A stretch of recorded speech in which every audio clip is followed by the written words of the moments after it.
Hi everyone, welcome to this YouTube channel. और आज इस वीडियो में जो हम टॉपिक डिस्कस करने वाले हैं उसका नाम है virtual machine images on Microsoft Azure. तो वर्चुअल मशीन इमेज क्या होती है? So a virtual machine image is a copy of full virtual machine which includes data disk और जस्ट ऑपरेटिंग सिस्टम डिस्क।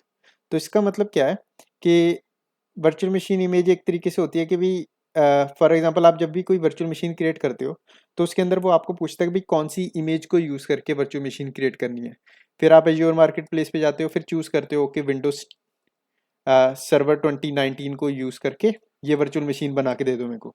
तो आप ऐसे करके अपनी वर्चुअल मशीन क्रिएट कर लेते हो, राइट? तो उस जब आप इस 2019 को यूज़ करोगे तो इसके अंदर क्या होगा, इसके अंदर 2019 सर्वर के जितने भी आपको रोल्स मिलेंगे या जितनी भी सर्विसेज मिलेंगी वो आपको as a part of that virtual machine मिल जाएंगी। मतलब कि आपको स्टिल रोल्स वगैरह इंस्टॉल तो करने ही पड़ेंगे, बट आपको स्टिल वो वाली सर्विसेज और रोल्स आपको मिलेंगे। मतलब आपको अपना कोई डिस्क नहीं डालनी पड़ेगी या कोई आईएसओ इमेज अपलोड करने की ज़रूरत नहीं है। वो आपको एज्योर अपने आप अवेलेबल करके देता है विंडोज़ के इंस्टॉलर्स। और आपको सिर्फ चूज़ करना होता है कि कौन सा होस्ट ऑपरेटिंग सिस्टम आप यूज़ करना चाहते हो वर्चुअल मशीन क्रिएट करने के लिए। तो इसे हम वर्चुअल मशीन इमेज बोलते हैं। तो you can get image based on different operating system from azure marketplace.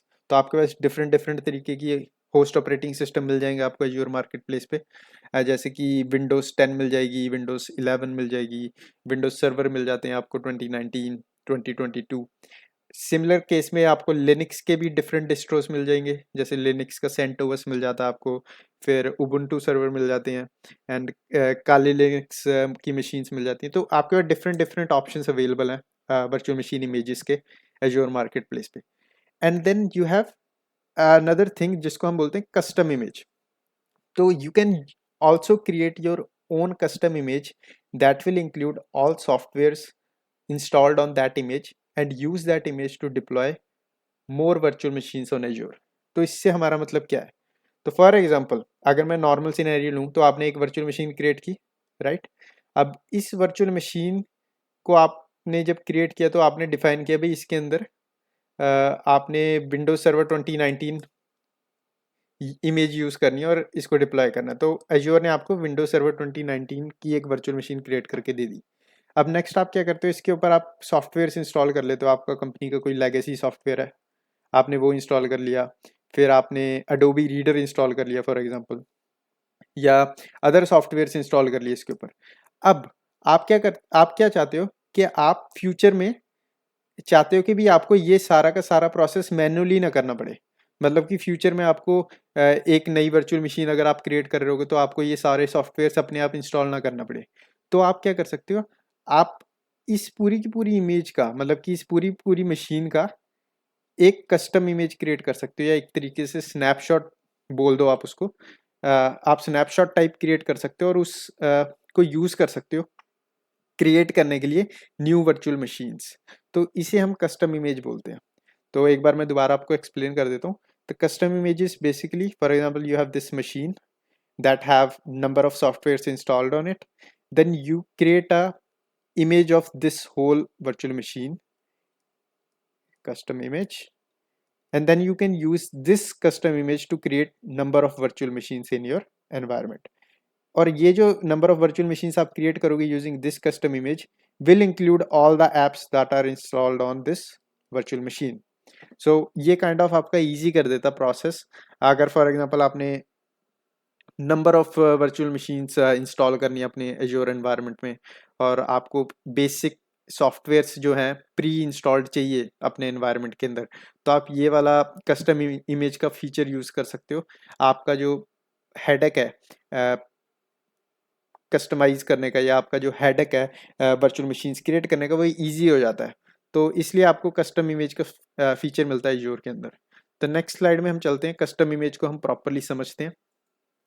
तो तो यहाँ पे एक चीज़ है एज्योर कंप्यूट गैलरी। तो जब भी हम कस्टम इमेज की बात करते हैं तो आप इस चीज़ का नाम ज़रूर सुनोगे, एज्योर कंप्यूट गैलरी का। तो इससे हमारा मतलब क्या है? तो you can create a custom image from running from your running virtual machine and then place it as a part of Azure compute gallery. मतलब कि फॉर एग्जांपल आपकी ये वर्चुअल मशीन रन हो रही है जिसके ऊपर डिफरेंट सॉफ्टवेयर्स पड़े हैं। आपने डिसाइड किया कि इस वर्चुअल मशीन की मैं कस्टम इमेज बनाऊंगा, तो आपने कस्टम इमेज बना दी। ठीक है। अब इस कस्टम इमेज को आपको स्टोर करना पड़ेगा किसी लोकेशन पे। तो जो लोकेशन होती है जहाँ पे आप इस कस्टम इमेज को स्टोर करते हो उसको हम एज्योर कंप्यूट गैलरी बोलते हैं, सिंपल। फिर बाद में फ्यूचर में आप क्या कर सकते हो, एज्योर कंप्यूट गैलरी के अंदर जो इमेजेस पड़ी हैं उनको यूज करके आप नई वर्चुअल मशीन्स क्रिएट कर सकते हो। as you can read here, you can also share this gallery with other users in your organization so they can use this image to create a VM। मतलब कि आप इस Azure Compute Gallery का access other users को दे सकते हो अपनी ऑर्गेनाइजेशन के अंदर, and then those users can use images stored in this gallery to create new VMs। तो इस तरीके से आप Azure Compute Gallery का यूज़ कर सकते हो। तो Azure Compute Gallery आप हमेशा सुनोगे अगर आप कस्टम इमेजेस की बात करते हो Azure पे।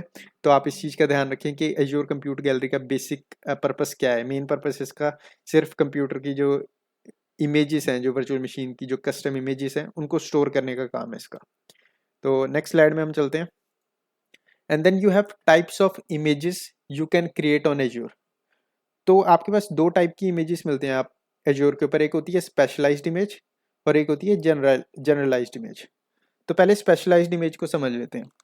सो in this image type information about specific users, machines and machines is retained.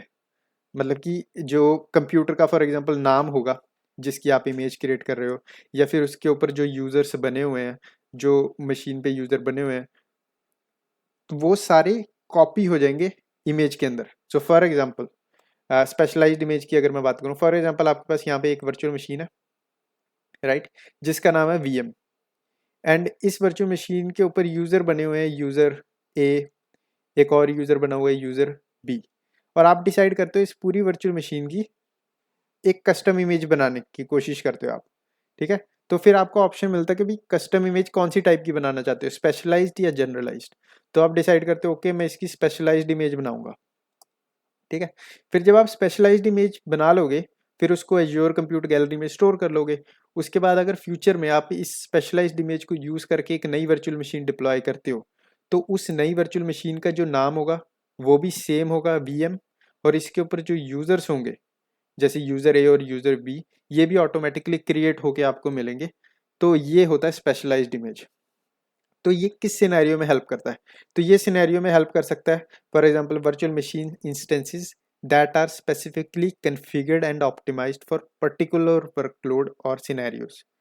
मतलब कि जैसे कि हमने स्केल सेट्स पढ़े थे, राइट, जिसके अंदर हम क्या कर रहे थे, एक स्केल सेट क्रिएट कर रहे थे और उसके अंदर हम डिफाइन कर रहे थे ये वाली इमेज को यूज करके इसके अंदर इंस्टेंसेस बने। तो स्केल सेट के अंदर आप क्या कर सकते हो, स्केल सेट बनाने से पहले आप एक वर्चुअल मशीन बनाएं, उसके ऊपर अपने जितने भी सॉफ्टवेयर्स हैं, डाटाबेस का सॉफ्टवेयर हो गया, सीक्वल डाटाबेस हो गया, आप वो सारे इंस्टॉल करें। उसके बाद उस वर्चुअल मशीन की एक स्पेशलाइज्ड इमेज क्रिएट करें and then using that specialised image आप स्केल सेट क्रिएट करें। क्योंकि स्केल सेट कैसे काम करता है, स्केल सेट नई इंस्टेंसेस क्रिएट करता है based on the image you are using for that scale set. तो आपको उस सिनेरियो में ये हेल्प कर सकता है। अगर आप स्किल सेट यूज़ करने जा रहे हैं फ्यूचर में तो always go for specialised image. तो आप अगर आपको पता नहीं है स्किल सेट्स क्या होते हैं, कैसे काम करते हैं, तो आप स्किल सेट वाली वीडियो देख सकते हैं। आपको प्रॉपरली समझ आ जाएगा कि किस सिनेरियो में स्पेशलाइज्ड इमेज का यूज़ होता है और क्यों आपको स्पेशलाइज्ड इमेजेस की ज़रूरत है। And then you have generalised image. तो जनरलाइज्ड इमेज क्या है? जनरलाइज्ड इमेज हो सकती है जिसके अंदर आपकी जो इन्फॉर्मेशन होती है, जैसे कि मशीन का नाम, या मशीन किस डोमेन से कनेक्टेड है, या मशीन के ऊपर कितने यूज़र्स हैं, मशीन के ऊपर कौन सी एप्लीकेशन है, ये कोई भी चीज़ मैटर नहीं करती जब आप जनरलाइज्ड इमेज क्रिएट करते हो। जनरलाइज्ड इमेज बेसिकली क्या करेगी, या आपकी जो करंट इमेज होगी ना, इसकी एक नई इमेज क्रिएट करके दे देगी आपको, नई वर्चुअल मशीन क्रिएट करके दे देगी जो ब्लैंक होगी। मतलब कि उसके ऊपर कोई नाम नहीं होगा, कोई यूज़र नहीं होगा, कुछ भी नहीं होगा। फिर आप उसको यूज़ करके एक नई वर्चुअल मशीन्स बना सकते हो। तो अब यहाँ पे आपका एक क्वेश्चन होगा कि भाई अगर हम ब्लैंक इमेज ही बना रहे हैं तो क्या रीज़न है हमारा कस्टम इमेज क्रिएट करने का, why not we use image from marketplace. तो इसका रीजन्स ये हो सकता है, फॉर एग्जांपल आपकी कंपनी में कोई लेगेसी सॉफ्टवेयर है, लेगेसी सॉफ्टवेयर है कोई, और वो लेगेसी सॉफ्टवेयर सिर्फ सपोर्ट करता है विंडोज़ का अपडेट 21H2। अब करंटली 22H2 भी आ गया, राइट। तो आपका लेगेसी सॉफ्टवेयर स्टॉप कर देता है वर्क करना, मतलब वर्क नहीं करता अगर आपकी जो वर्चुअल मशीन का ऑपरेटिंग सिस्टम है अगर वो 22H2 रन कर रहा है। तो उस सिनेरियो में आप ये यूज़ कर सकते हो, मतलब कि आप एक वर्चुअल मशीन क्रिएट करें जो रन कर रहा हो 21H2, और उसके बाद उसका एक जनरलाइज्ड वर्जन क्रिएट कर लें, और उसके बाद आप वर्चुअल मशीन्स क्रिएट करें यूजिंग दैट, ताकि आपका लेगेसी सॉफ्टवेयर सपोर्ट करता रहे। तो इस तरीके से आप यूज़ कर सकते हो जनरलाइज्ड वीएम इस सिनेरियो में। पर आपके पास मल्टीपल सिनेरियोस हो सकते हैं, मल्टीपल रीजंस हो सकते हैं जनरलाइज्ड वीएम में, बट ये वन ऑफ द सिनेरियोस आप इसको यूज़ कर सकते हो इस तरीके से।